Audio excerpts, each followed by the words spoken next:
Hello, dear friends, my lovely audiences, ladies and gentlemen, my dear fellow Americans. Welcome to the East-West Show. Jack Chow on the East-West Show with GNE TV. Not long ago, in April, we had an event. And the event, of course, I always do a successful event. But to my surprise, the event was extra success. Even 2 weeks or 3 weeks now, till now, I still get calls from friends asking me about the event, right? And some was not at the event, heard about the event, or heard about it over the news though, they still check about it, right? That is a promotion event for election to my friend, Commander Joe Shamaz, former commander of the U.S. Navy, now candidate for Congress. Sir, welcome to the show. Thank you, Jack. Thank you, and it's great to be here again with you. It's always a pleasure to share your time with me. Thank you very much. I believe God must be with you, because throughout my life, I've been doing lots of events, and this was the greatest. And it is how great. And it is at the lunch hour, everybody was holding a lunch box, and nobody even goes. Nobody leaves. Nobody leaves. And then there goes lunch was finished, and people still stay there, continued, yes. Right? So that's how exciting it is. So why was it so attractive to people? And what made you so famous, so liked by the audiences? Well, I'm humbled that people thought that way, and it was really a great honor to have all those people show their kindness and their generosity to what I was really speaking about. And I think it all goes down to this. We have a lot in common, because as immigrants, we understand that we live in the greatest country. We also understand that a lot of our leaders are misusing what American values are and what they mean to us, and they're misdirecting the path of the country into the wrong areas. So it's refreshing for them, and for me, and frankly speaking, that we now have an opportunity to readjust that and fix the things that are wrong with the country, and particularly when it comes to issues that are dear to us, the American values that brought us to this great country, and that makes it great because of our contribution to this country. That's a very nice statement, very sounding statement. I myself, being the host of that event, also the MC of the event, I felt the first-hand excitement, the first-hand, not second-hand, not overheard, not read about thing. I felt there right away on the spot. I felt the momentum. I felt people get excited, all right? Especially at several points when you mentioned your own story of a child staying in the orphanage for 12 years, came here with nothing, and ended up as a U.S. Navy commander. That had a big applaud from the audiences. Yes. And then you said, in addition, say, what happened to me may happen to you, or can happen to you. And they started again give you a big, huge applause, even almost standing ovation at that moment, right? So why would that happen? How that part exactly touched people? Well, just to reiterate and kind of re-summarize what we were talking about, you know, I lost my mother at the age of 4, and, you know, we were put in an orphanage for 12 years. And so going back to what it was, we grew up in an orphanage for 12 years and came to the United States in 1971. And, you know, we didn't have money, we couldn't speak the language. But America is made out of all the opportunities that are lacking in other parts of the world. So back then we had the military draft. I got drafted in the Navy, and I served, and I actually liked it, and I was very honored to have been promoted 17 times in the Navy in about 22 years. So After serving almost 25 years, I decided to retire. I served as a doctor on nuclear-powered missile-carrying submarines. And, you know, it kind of gave me everything what I have. So I am so grateful for this country because what I am today is from the opportunities that I had. And unfortunately, a lot of those opportunities are not in existence that were back then. And we need to work to make sure the success that I've enjoyed is available to other people here. So because that's why we have you a lot say, of immigrants coming in here. whatever happened to me Yes. will happen to you. Can and should shall be happen happen to you. Yes. Very I think good. that touched a nerve for people. Okay. I think it resonated with them, and then they said, wow, if this kid comes here, doesn't even speak the language just like us, and look at him now, we can do it too. And that's the feeling that I want people to have, to love this country and to know that they can advance and they can do whatever they set their mind to. To my take, of course, additionally, you want to think about why this was so impressive to audiences. It was exactly at the moment, the specific moment as of now, when people see lots of dissatisfactions, Yes. unsatisfactions, when people see lots of situation or issues, where they call discrimination, Yes. they kind of like create a mind of being discriminated, being suppressed, being kind of like emotionally taken down. Sure. In other words, they lose the courage to go ahead, right? Yeah. So with that as a foundation, people do not use to get do not get the same guts Yes. or same encouragement they- as they did yes. before, Yes. right? Now that they see you, okay. Now, in your case, I see no discrimination, right? Well, actually, we suffered a lot of issues and challenges, but I look at it as we have strong character. We have an internal drive, but we also need opportunities. So- and this country right now, like you said, Jack, is divided. Too many people are focused on Republican, too many people are focused on Democrat, birth control versus abortion, gun control versus gun rights. There's so many things. But I want to tell you what to me is really the critical issue. As a naval officer, I took an oath to uphold the Constitution. You know, the Constitution, Jack, does not say people that support abortion are American citizens, good guys, and people that support guns are bad guys. It doesn't say any of that. What it says is we the people, and then it lists the amendments. The first one is freedom of speech and assembly. So we have the freedom to speak what you want, but it also says freedom to bear arms. So we have to respect that we have differences, and we have to avoid having a bullying format to suppress the people that don't agree with us. And once we do that, then we both sides can flourish and work together on what the Constitution says and what makes this great country what it is today. We, the people, are why this country is a great place. That's wonderful. That's wonderful. And when the opportunity is offered to everybody, they're offered equally to everybody. Yes. Suppose if everybody equally works hard as you did, as you have been working, of course, to receive 17 promotion within 22 years, well, it's not a miracle. It is a miracle, but is it's a not miracle. that much a miracle, right? Yes, Okay, yes. now you can make it happen, right? Thing is that you have to believe in a system whereby it is the Constitution that governs, Yes. and everything you do is under the umbrella of our Constitution.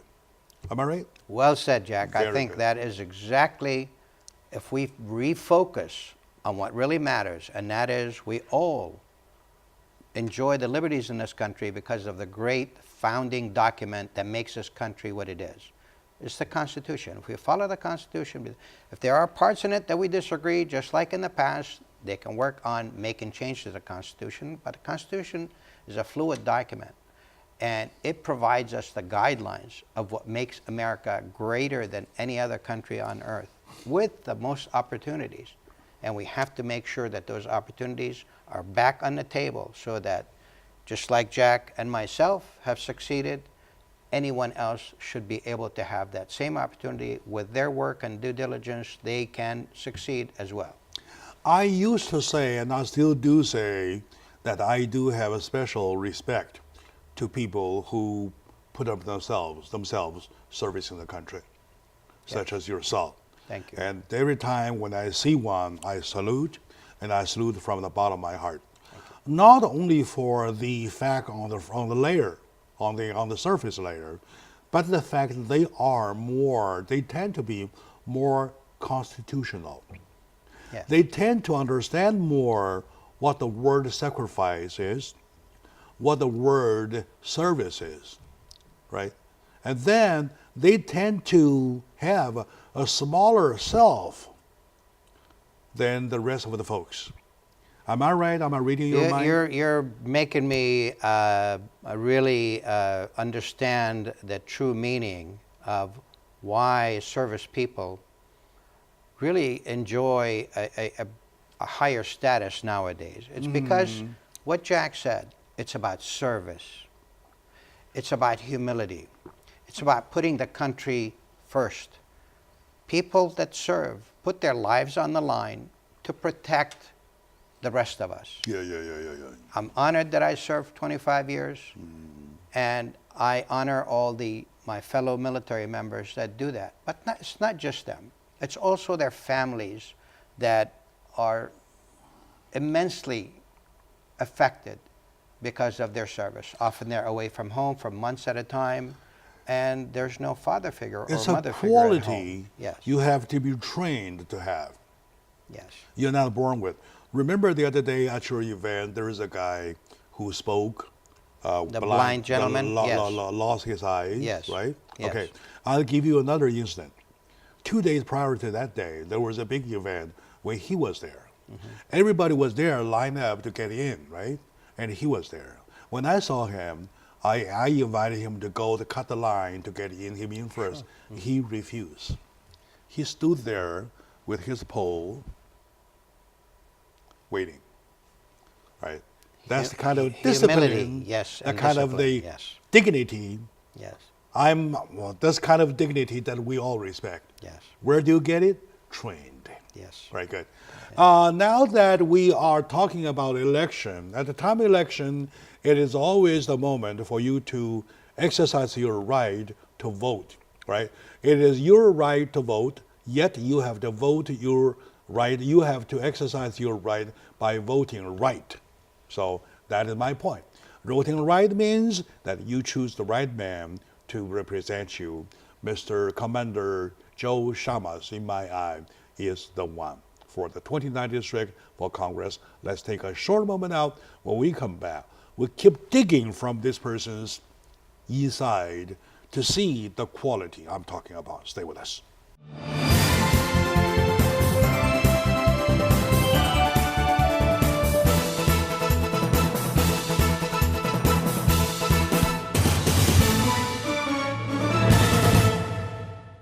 Hello, dear friends. Welcome back to the show, my lovely audiences. We love you so much. That's why every time me and my team, a responsible team, tries to bring every information we believe you deserve to know. Right? I'm sharing with you, as a matter of fact, an event we did about 3 weeks ago.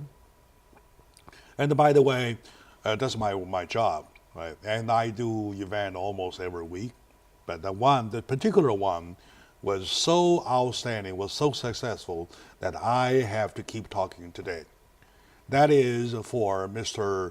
Joe Shamas, former commander of the U.S. Navy, current candidate for United States Congress 29th District, Commander Joe Shamas. To whom, welcome back to the show. Thank you, Jack. Great to be here. Very good. I'm still trying to chew the success of last event. Yeah. It is not that I'm so meander on this thing called a nostalgic. Anyway, I really believe that was the event that touched the audiences by heart. Right, good. And I would have to give you another example moment. You mentioned that we United States have so far, we thought it was 800, and you said that you know better, over on 1,000 military bases out there internationally. And then you said using the money, our time has changed. We do not need that much, right? And using the surplus or the saved amount of money, you would rather open those areas, turn those areas into economic zone. Yes. Economic zone. Yes. And for that, another standing ovation. Yes. I believe that is Oh yeah, our focus. all these were crazy, Yes. like oh yeah, like that kind of thing. Yeah. Now, I believe they've never heard of that comment. They were never heard about that kind of determination. So, I want you please share with the audience about that moment, please. Well, we Or were even talking the about thought about turning that into the Yes. economic zones. Right now, as you know, Jack said that we have 1,000 bases. Actually, we have a lot more, but this is the unclassified version. So there we have a lot more bases that are classified, so I can't really divulge that information. But I tell you, we have over 1,000 military bases around the world. Times have changed dramatically. That's a safe number to say. Oh, it's at least. I see. Okay. At least Okay. that are known for 100% fact, I see. over 1,000. Uh-huh. But as I said, there are more. We just can't divulge those additional I understand. ones. Yeah. So what we have is, times have changed dramatically. We're not in the 1950s anymore. We're not in the 1960s. Right now, we have capabilities of delivering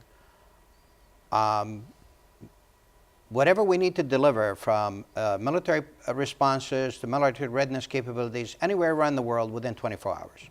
We have satellite information that provides us up-to-date information, and the technology that supports that we would know instantaneously anything happening around the world. So for us to have forward deployed forces around the world is no longer necessary. The times have changed. Warfare is not like the warfare of the 1950s, 60s, and 70s. We don't need tanks and stuff like that. It's done all now. Even air superiority is now even being relinquished to what we call drone technology without manned people. So we have seen that change, but we did not see the corresponding change in reduction, that military expansion. In fact, we've been increasing our military bases. And I say that is a wrong strategy. It's a waste of our money. It's a waste of our resources. And we're going more and more and more in debt, over $20 trillion in debt because of these. And in fact, we've spent over $17 trillion on military operations in the last 30 years. And my suggestion was, and I firmly will work on that when I'm in Congress, is that we refocus and update our military strategy to that of the 21st century, not that of the 1950s and 60s. So by doing that, we would need less physical presence overseas. We would need more.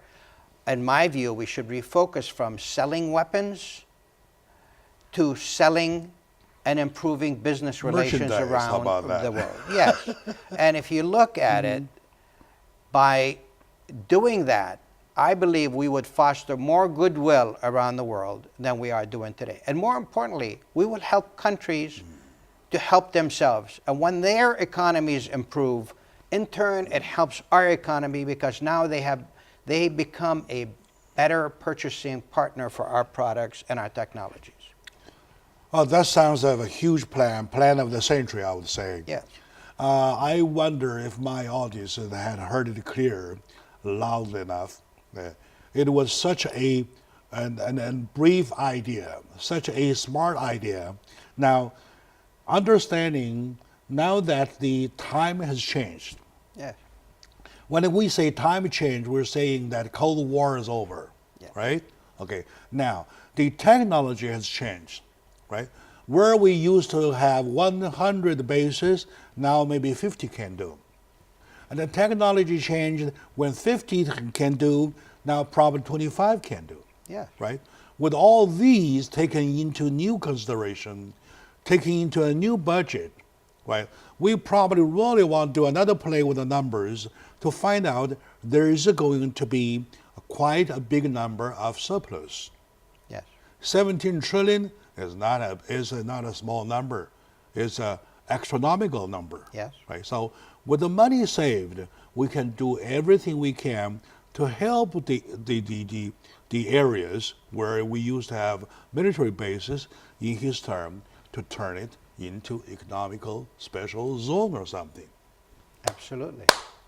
In that case, I can't wait to get you voted.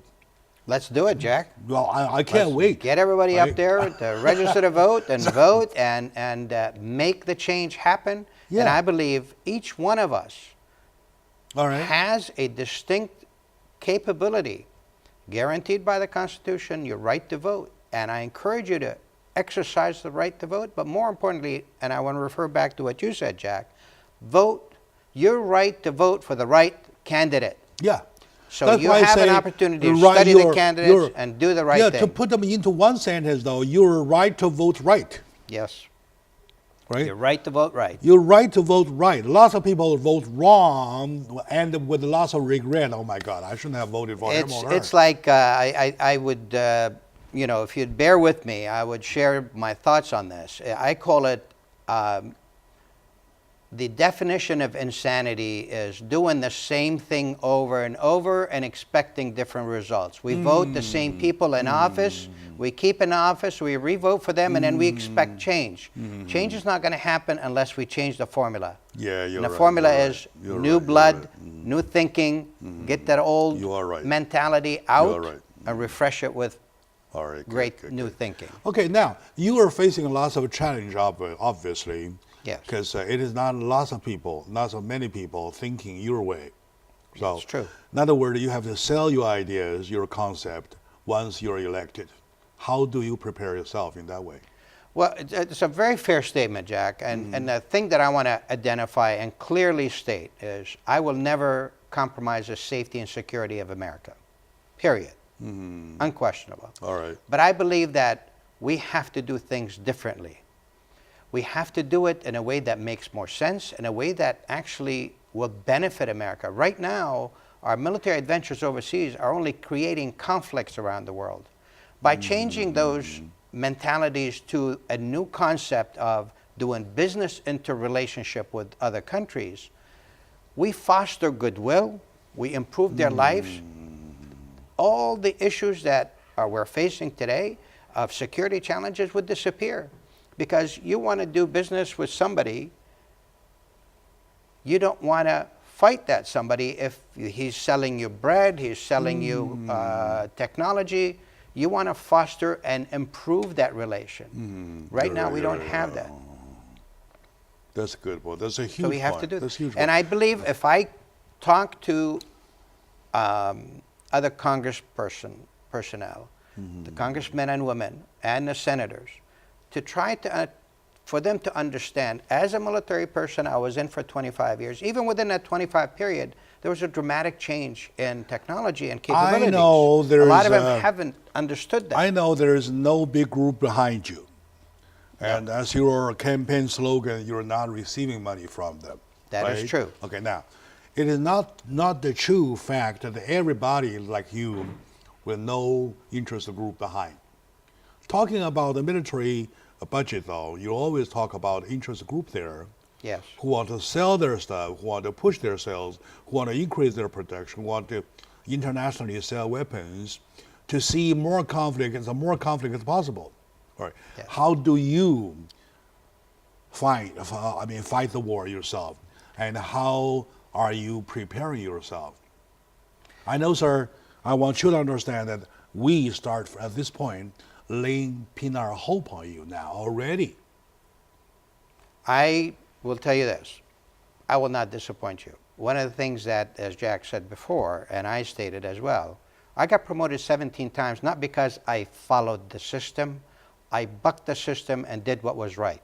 And I believe, to follow with this, because the system currently is so embedded by special interests funneling money to Exactly. elect and re-elect the same people who in turn keep us in conflict so that they would continue to get that. That cycle is, to me, is horrible. So my approach to that is this. We, the American people, I have to reach out to you because you vote. They can spend a lot of money, but you vote. You know in your heart and in your mind and in your conscience, this is not the America that we as immigrants came to. We came to a land with open arms, the Lady of Liberty, bring me all that suffer. That's what we are. And so we have to, when I'm saying we, you and your neighbors and your friends, you call them and you're saying, stop voting for the people that are there now. Let's look at the new candidates. Let's make that change. It takes money. It takes effort. But more importantly, it takes the awakening of the conscious, You're right. the awakening of the passion that we all have, that we love our country. We want it to go back on the right path. So I believe that approach will make an immense difference and will get us the results we're looking for. Thank you very much, with lots of respect. Thank you. With a huge respect. My dear audience, today with my dear friend, Commander Joe Shamas, of former Navy, former commander, and candidate for Congress of 29th District. I start to feel that I know him like 20 years ago. I feel that he is one of us because he says the word without me saying it. He took the word out of my mouth. So that is the point. I believe that the day of the event, that lots of audiences, he gave him even standing ovations twice. That was exactly, they were touched, right? Let's take a short moment out. Like I said, I'm a greedy guy. I'm a rapacious sometimes, very rapacious. I'll keep digging from this individual to find out what he has, what else he has, to make sure that we exercise our right to vote right. Right? Stay with us.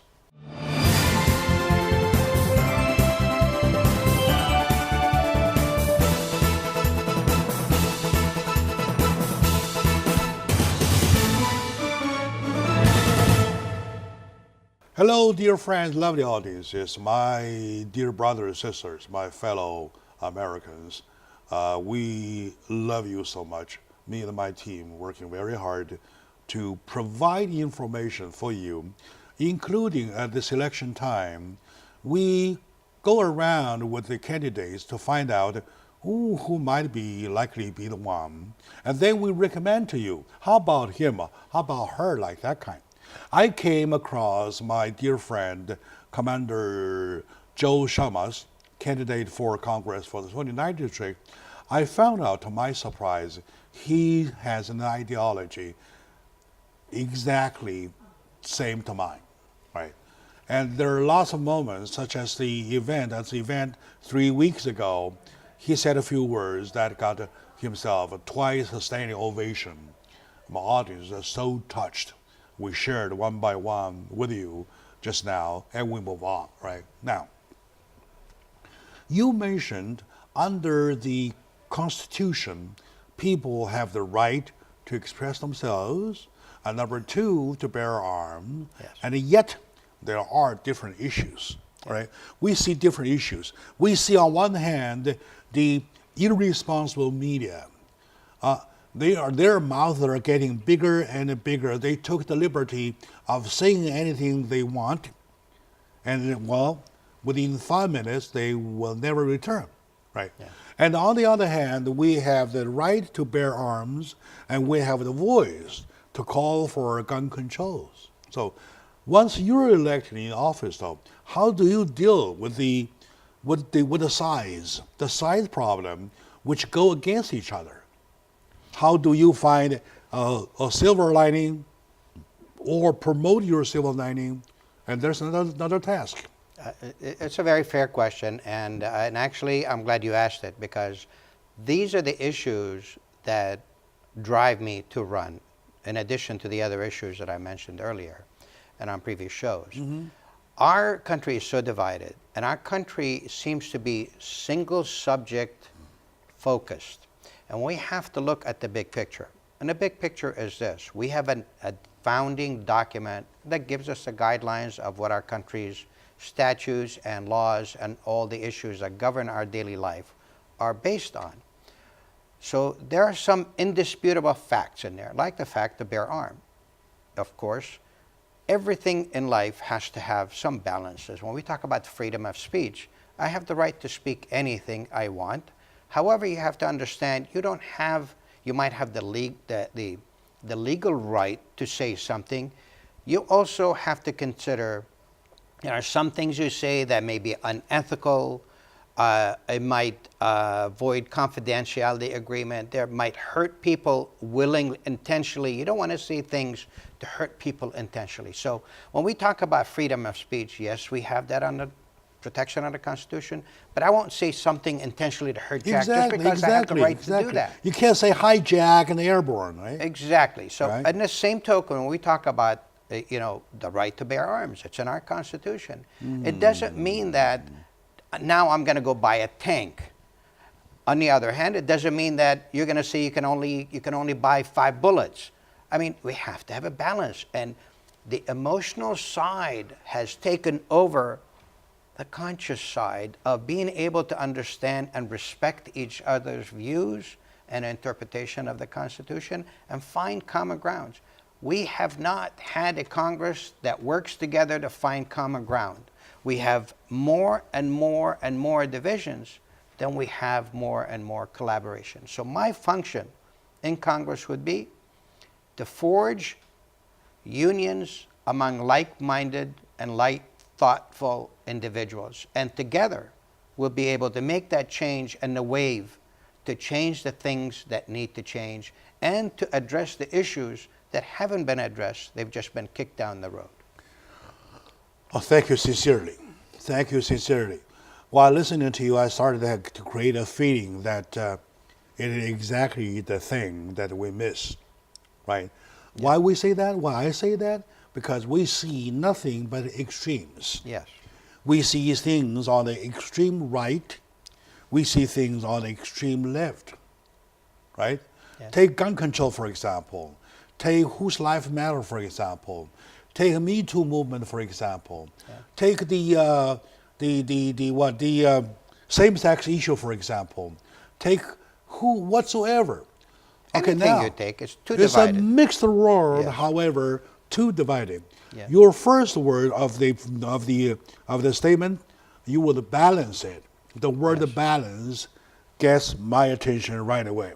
It is the balance that we needed. Yes. It is the balance that we needed, right? So that is the part.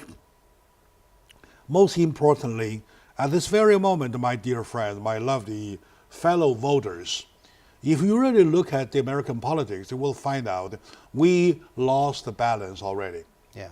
You could often, quite often, find that you, of course, I fell on the left-hand side, or you fell on the right-hand side, and in the middle of the road, though, you look around, there is no people. Yes. That is the problem. That is the problem. All right. So for that, you would put some collaboration to work to sell your concept of the balancing? Yes, I think it's more important now than ever because as you see, and I've noticed that more and more as I've decided to run for office. I get requests on Facebook and commentary on my Facebook. Are you a Democrat or are you a Republican? Are you for abortion or are you for gun? I look at those things and I say, these individuals are only focusing on one thing. And part of my strategy is, and my response always is, I, as a naval officer, swore an oath to uphold the Constitution, not to the Republican Party, not to the Democratic Party, not to the Green Party, not to any party. My oath is to uphold the Constitution. If your question is in the Constitution, my duty and my full focus will be to uphold and support that. Whether I agree with it or not, that's my personal opinion. But as a representative, as an officer, my primary duty is to support and uphold that Constitution. So, ladies and gentlemen, this is what we have to have that conversation start. among our neighbors, among our friends, because like Jack said, some feel this way, some feel that way. But if we start our own conversation at the local level, and I believe we can fix that by agreeing to disagree, but also agreeing to respect the other side's opinion. And this is the difficult part, having an open mind to listen to somebody that disagrees with you. We learn some things, and at the same time, if we give them the benefit and the respect to listen to them, they in turn will listen to us and may buy some of the issues and how we feel about them, and would make more reason to balance these extremes to more central. That makes a lot of sense. That makes a huge amount of sense. Right now, you see either yes or no. Like they say, the world has only two colors, either black or white. There's no gray, no nothing. Mm-hmm. Between yes and no, there's no, like where you see, I'm not sure, right? Not sure yet. Yeah. There's less and less of the not sure yet, and there is yes and a no, right? And between yes and no, there is a conflict, there's a fight, there's always a fight between yes and no, only because the yes are so much on yes, the no's are so much on no's. What about in the middle? What about gray areas? Well, right? I think you actually identify a topic that's really important for us here in California, across the nation as well. But if you look now, and in fact, a couple of days ago, I was looking at the new statistics of voter registrations, because we're very interested in making sure that everybody is eligible to vote, registers to vote, and participate in the democratic process. And we noticed that in California, 43% are registering as no party affiliation, 32% are registering as Democrats, 15% are registering as Republicans, and the rest are undecided. So it's telling me that more than half of the people are pretty much frustrated with Democrat or Republicans, because both sides have become extreme, so they want something different. They get lost, yes. So the new generation, the youth, the voters, are starting to speak up and saying, we're fed up. We need change. And so we're not going to go to this party or that party. We want something different. And as an independent voice, I can decide to vote for this or that based on who the candidate is, not what the party is. That exactly was the third call that my friend Commander Joe Shamas made at the event, right? That was such a loud call, and the audience liked it, and I still today, as the MC of that event, receive calls from them. So let's take a short moment now. We come back. We will still have to develop our concept in the whole area of no partisanship at all, of neutral partisanship at all, right? Of, in other words, of the agree at all. So stay with us.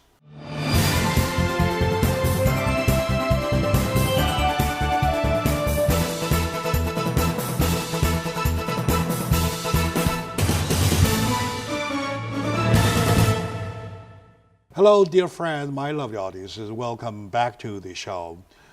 Today, in the discussion about the local election, we invited Commander Joe Shamas, candidate for 29th District for Congress, here to shed light on the issue of how you want to exercise your right to vote right.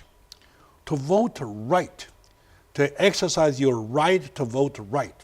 You have a right to vote, but you have a right to vote right, which is, of course, at a certain elevation. So, sir, welcome back to the show. Thank you, Jack. Good. When voting, people always say, did you vote Republican or did you vote Democrat? Right? I really hate that. That's why when I am a little lonely in the little booth, I always do it in a way that I feel I'm a free man. I have no party affiliation. I have nothing around me, no binding whatsoever. I punch. I do that. Right? Totally my own choice, which means I vote of no partisan.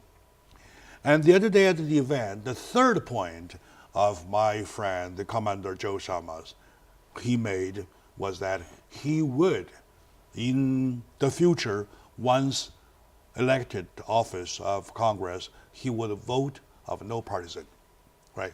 For that, he received a big applause again. So I still want to develop your idea, your concept of voting of no partisan, please.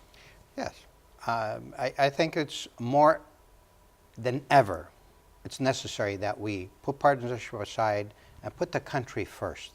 When I talk about put the country first, we have to go back to the values, to the issues that make America what America was and we want it to be. We, majority of us, immigrated to this country because of the great opportunities that we have. Those opportunities are gone, Jack. They're not as existent as they were back when you and I came. You are right. And so I want all the new people that are coming here to have the same opportunities that I and you had, and to be able to achieve the American dream. To me, the American dream is not just simply buying a house. To me, the American dream is anybody who has any idea that has the capability and the resource to do, they can pursue it. Somebody's dream may be to open their own barber shop. Somebody's dream may be just to open a shoe repair shop. Whatever their dream is, my view is they should have the opportunity to pursue that. And that's missing. And that conversation is no longer addressed. So my focus is going back to what really matters. What matters is our people, our communities, our students, our seniors, our veterans, and our small businesses. Big corporations, they can take care of themselves. In this latest round, they got the biggest tax cut. The rest of us didn't. That's the party that's been voting party across party line instead of voting for what is best for the country. In the old days, they say, be careful of the pennies, the pound will take care of itself. Right? Absolutely. Well said. That's one of the things I love about listening to Jack. He always finds the right one to come back and help us refocus on what the real important issues are. If you watch what you're... Yes. Exactly, and that's it. And I think if we refocus back on what's important for me is my community. What's important for me is that kids that are going to school not have to be burdened with all those student loans. What's important for me is a person, my neighbor or Jack's neighbor, that wants to open a auto mechanic repair shop or open a school or whatever they want, they should be able to do that. And we should be able to provide the resources and the opportunities for them to be able to pursue it. Because without opportunity, look, I'm sure some of you have been in other countries, and you know when you go to other countries, there are certain classes of people, the very rich and the very poor. Here, we want a group of immigrants that contribute to this country to feel they are eligible and are part of the country at any level. For me, as an E1 in the military to being a commander, I want you to have that same opportunity to excel to whatever your dream is, whatever your passion is. You should be able to get it and get it done. My dear friend, my lovely audience, this above statement was made from an individual, a friend of ours, who started his own career from an E1. E1 is a soldier on the deck, on a vessel, on a ship, right?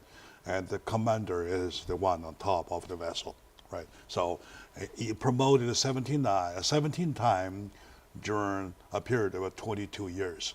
Those is the quotation from him, that what happened to him shall happen to you. Now, to you as politicians, we see more of those who care about big things, or talk about big things, or they talk about Amazon, they talk about Wall Street, right? We seldom see people talking about a shoe repair shop, our local bakery, or a bookstore or something like that, right? Yes. Or a cell phone store who sells only the case, or something like that.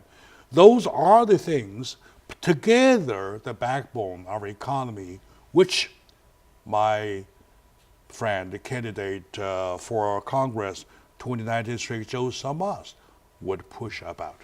So that's the difference. Yes. That's why that's the third time they give you such a big applause, because you will promote issues for no partisanship at all.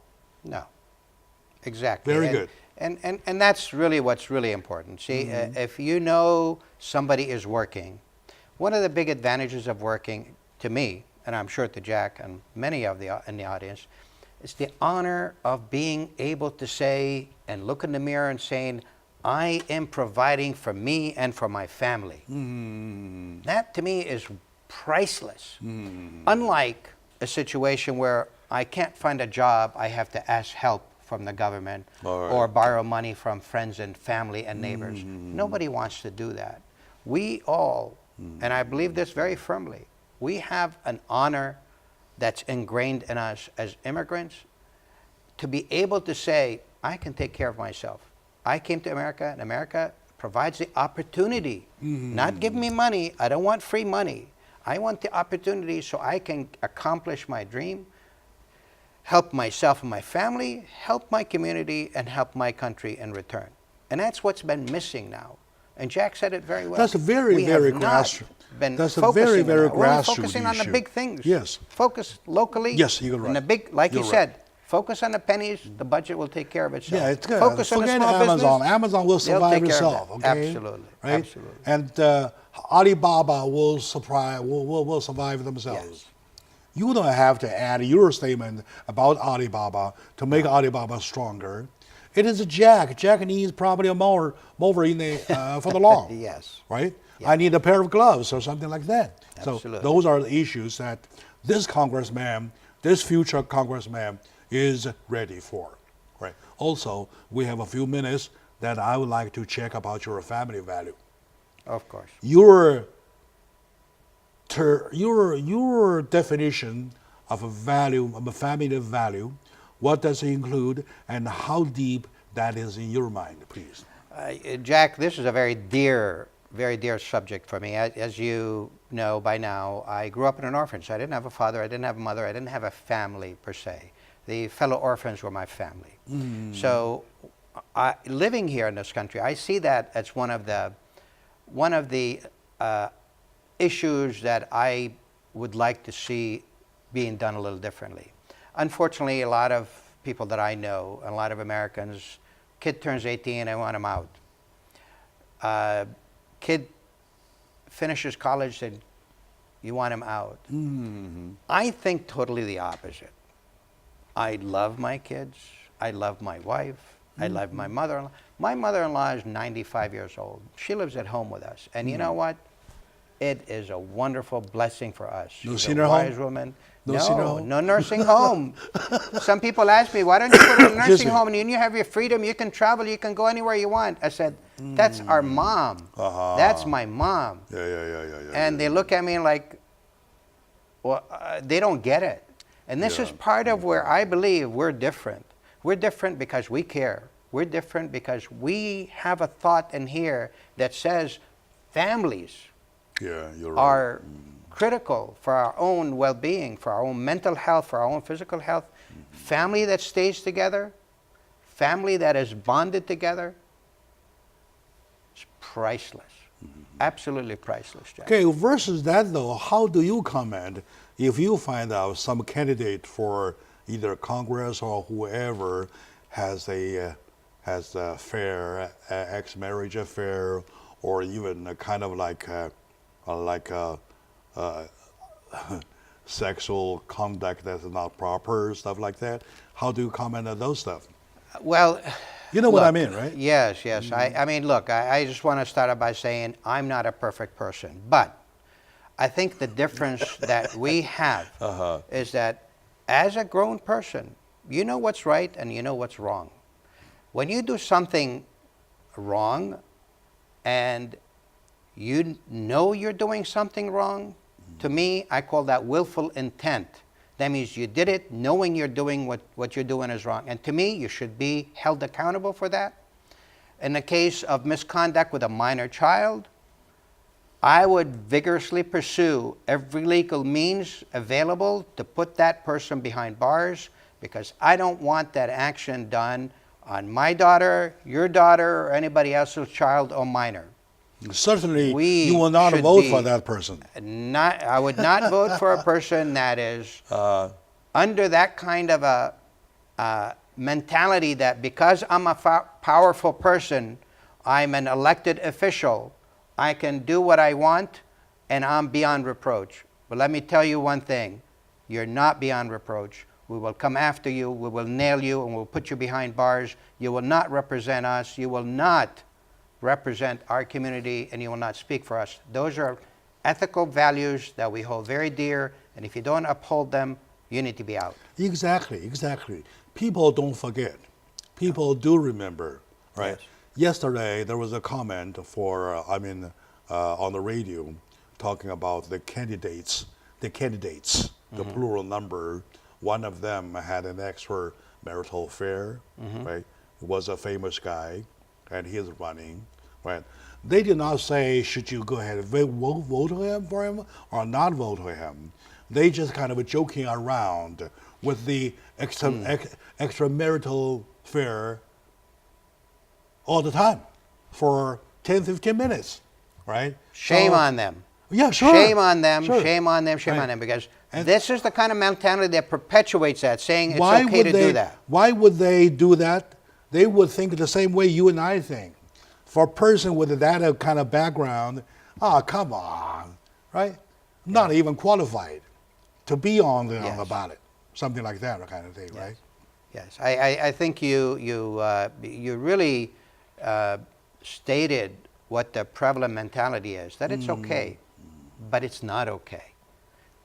Imagine if that was your daughter. Imagine if that's your neighbor's daughter. Yeah, you're right. Yeah. You wouldn't think it's okay then. If somebody else's daughter, it's okay? No. I am telling you this.